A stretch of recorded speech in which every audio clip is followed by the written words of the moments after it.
제14장.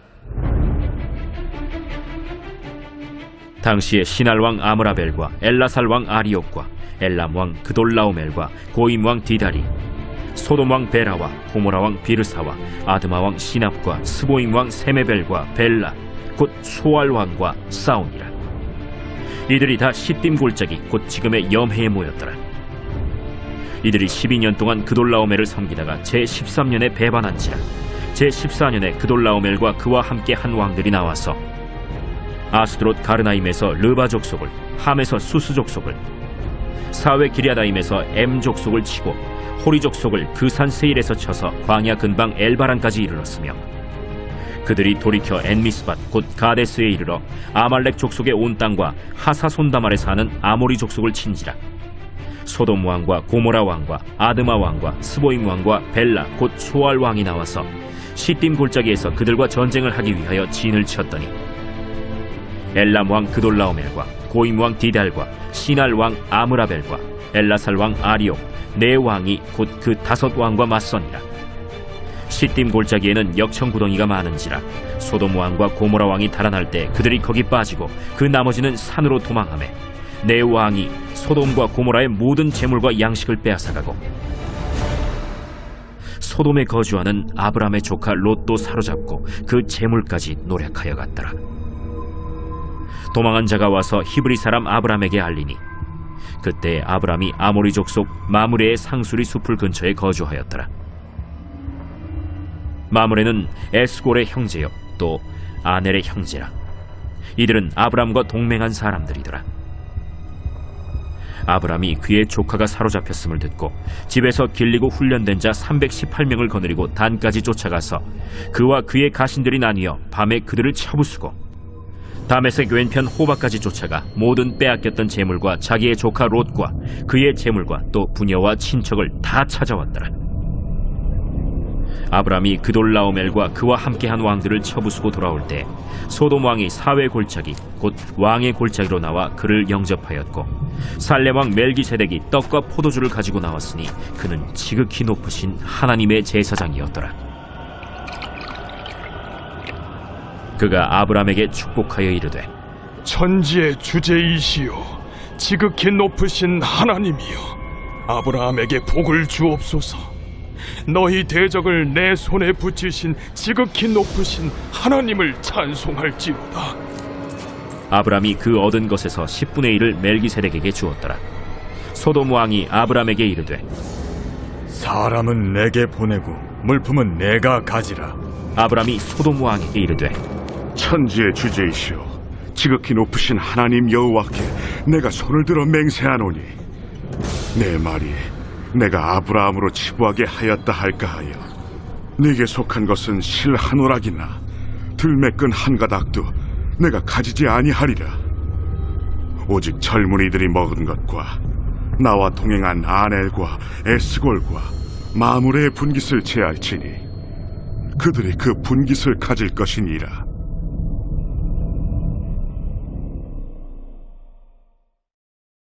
할렐루야. 이 시간 이 새벽을 깨우는 우리 모든 성도님들을 사랑하고 축복합니다.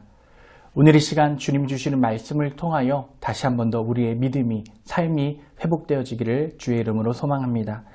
오늘 창세기 14장을 보니까요, 큰 전쟁의 이야기가 적혀져 있습니다. 전쟁은 무엇입니까? 전쟁은 우리 인간의 죄악을 잘 드러나는 대표적인 예입니다. 하나님께서는 노아에게 이렇게 말씀하셨습니다. 절대로 다른 사람의 피를 흘리지 말라고 명령하셨습니다. 사람의 생명을 해치지 말라는 것입니다. 하나님께서는 모든 사람들을 예외 없이 하나님의 형상을 따라 만드셨기 때문입니다. 그런데 우리들은 지금도 어떻습니까? 서로 죽이고 헐뜯고 넘어뜨리는 데에 힘쓰고 살아가고 있음을 우리가 알 수가 있습니다. 전쟁이 일어나면 어떻습니까? 많은 사람들이 죽게 되고요. 그리고 가족을 잃게 되며 또한 자신이 가지고 있는 재산까지도 잃게 됩니다.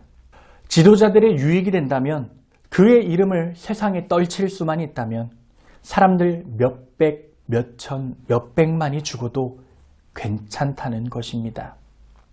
죄를 통해 인간을 조종하는 사단이 존재하고 있는 한, 즉 주님이 오시기 전까지 이 땅에 하나님의 형상을 닮은 인간들끼리 서로 죽이는 전쟁은 계속될 것입니다. 그리고 주님께서 말씀하신 것처럼 주님이 오실 때가 가까워지면 전쟁의 소식은 더 자주, 더 끔찍하게 들리게 될 것입니다. 오늘 본문은요, 그런 전쟁의 결과 롯과 그의 식구들이 포로가 되었음을 말씀하고 있습니다.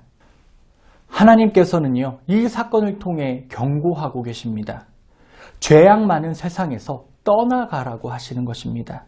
그들과 버타지 말고요, 그들과 어울려 살면 지금 당장에는 잘 사는 것 같지만 너를 둘러싸고 있는 죄악 가운데서 더 큰 어려움을 당할 수 있다는 것을 이 전쟁을 통해 분명히 알려주셨습니다. 아니, 너도 그들과 같이 죄에 빠져 언제 하나님의 뜻을 저버린 그런 삶으로 살게 될지 모른다고 우리에게 가르쳐주고 계시는 것입니다. 하지만 롯은요, 이 전쟁과 포로덤 속에서 여전히 정신 차리지 못하고 있습니다. 그는 끔찍한 경험을 했음에도 불구하고 그곳을 떠나지 못하고 있는 것입니다. 이것이 무슨 뜻입니까? 그만큼 세상은 달콤하다는 것입니다. 사단의 힘은 그만큼 강합니다. 우리는 그 악한 세력의 틈에 어떠한 일이 있어도 함께 하는 일이 없어야 합니다. 한번 물리면 빠져나오기 힘든 것입니다. 알코올 중독자를 보신 적 있으십니까? 그들은요, 깨고 나면 이제 다시는 술을 먹지 말아야지라고 다짐하고 생각합니다. 하지만 결국 그의 손에는 무엇이 쥐어져 있습니까? 바로 술병이 쥐어져 있다는 것입니다. 그 유혹을 끊기 위해서는 정말 힘든 과정을 거쳐야 하고요. 심각한 사람들은 심지어 병원에 입원하여 치료를 받아야 한다는 것입니다. 마약 중독자도 마찬가지입니다. 도박 중독자도 마찬가지입니다. 그렇게 세상의 것들은 중독성이 있는 것입니다. 죄악된 것에는 곁에도 가지 않는 믿음 되시기를 주님의 이름으로 소망합니다. 진정 우리들이 죄 가운데서 아직 태어나오지 못하고 있다면 담대히 그것을 이겨내는 믿음이 이 시간 함께하는 모든 성도님들과 함께 하시기를 주의 이름으로 소망합니다. 또한 두 번째는 이것입니다. 우리들이 아브라함을 통해서 이것을 배울 수가 있습니다. 아브라함은요, 롯과는 전혀 다른 삶을 살고 있었습니다. 먼저 아브라함은요, 스스로 준비하는 생활을 살았습니다. 애굽에서의 경험이 그에게 큰 영향을 준 것 같습니다. 힘이 없으면 서러움을 당할 수 있다는 생각에 사병을 만들었습니다. 물론 그는 하나님을 믿고 의지하는 사람이었습니다. 하지만 동시에 자기가 감당해야 할 일에는요, 최선을 다하여 준비했다는 것입니다. 그는 무슨 행동을 했습니까? 사병 318명을 양성하였습니다. 이 사병 318명을 양성한다는 일이 결코 그렇게 쉬운 일은 아니었을 것입니다. 하지만 아브라함은 이 일에 최선을 다했습니다. 그저 감나무에서요, 감이 떨어지기를 누워서 기다렸던 사람이 아니라요, 철저하게 하나하나 하나님 말씀 안에 기도하며 준비하며 그것들을 지키고 일으켜 세워 나아갔다는 것입니다. 믿음의 사람들의 삶은 이래야 합니다. 자기 힘으로 할 수 있는 일들, 내가 감당할 수 있는 일들을 내가 먼저 하나님께 하겠습니다. 준비하겠습니다라고 결단할 수 있어야 한다는 것입니다. 이렇게 하지 못하는 사람을 뭐라고 하시는지 아십니까? 바로 게으른 사람입니다. 하나님의 말씀에는요, 이 게으른 사람들이 많이 등장하고 있습니다. 잠언에도요, 많은 부분을 할애해서요, 게으르지 말라고 말씀하시는 것, 이것은 하나님이 게으른 자를 싫어하신다는 것을 우리가 알 수 있는 부분입니다. 그렇기에 사도 바울은요, 일하지 않은 자는 먹지도 말라고 선포하고 있습니다. 그러면 아브라함의 318명의 군사면요, 이 4개 나라를 합친 군사를 대적하기에 충분한 숫자였을까요? 4개의 나라입니다. 그 4개의 나라 수천, 수백만의 군대가 있었을지도 모릅니다. 그렇기 때문에 이 318명으로 이 4개의 나라를 대적하기란 결코 쉽지 아니한 일일 수도 있었습니다. 하지만요, 그들은 승리했습니다. 왜입니까? 하나님께서 아브라함이 자신이 감당할 수 있는 일들을 잘 감당해서 준비했기 때문에 그것에 감동하셔서 하나님께서는 그들과 동행하시고 이길 수 있는 능히 힘을 허락해 주셨기 때문입니다. 하나님께서는요, 이 훈련된 318명의 군사를 사용하신 것입니다. 하나님의 사람으로서 자기의 일에 최선을 다하십시오. 그때 하나님께서는 그 최선을 다하는 노력에 전능한 힘을 실어 주신다는 것입니다. 우리가 할 수 없다고 생각하는 일들에 하나님께 기도하며 할 수 있다라고 고백하며 나아갈 때에 능히 우리에게 하나님께서는 큰 힘과 능력과 길을 허락해 주실 줄로 믿습니다. 우리의 성도님들이 다 이러한 믿음의 승리의 삶을 걸어가시기를 주님의 이름으로 소망합니다. 마지막으로요, 아브라함은요, 바른 선택을 하였습니다. 이 아브라함이 승리하고 돌아오는 이 길에 두 왕을 만나게 됩니다. 한 명은요, 살렘 왕 멜기세덱, 즉 하나님의 제사장이었습니다. 아브라함은요, 자기가 취한 것에 10분의 1을 드렸습니다. 이것이 무엇입니까? 11조를 최초로 하나님께 아브라함이 드린 것입니다. 하지만요, 소돔 왕은요, 아주 딴판으로 대했습니다. 소돔 왕은 자기 사람만 돌려주고요, 아브라함이 취한 물건은 그냥 가지라고 이야기했습니다. 하지만 아브라함은요, 사용한 비용을 제외한 나머지를 다 돌려주었습니다. 죄악된 땅을 다스리고 있는 왕, 어쩌면 나라가 그렇게 되도록 통치하고 있는 왕과는 어떠한 인연도 만들지 않겠다라는 이 아브라함의 단호한 의지를 볼 수 있는 것입니다.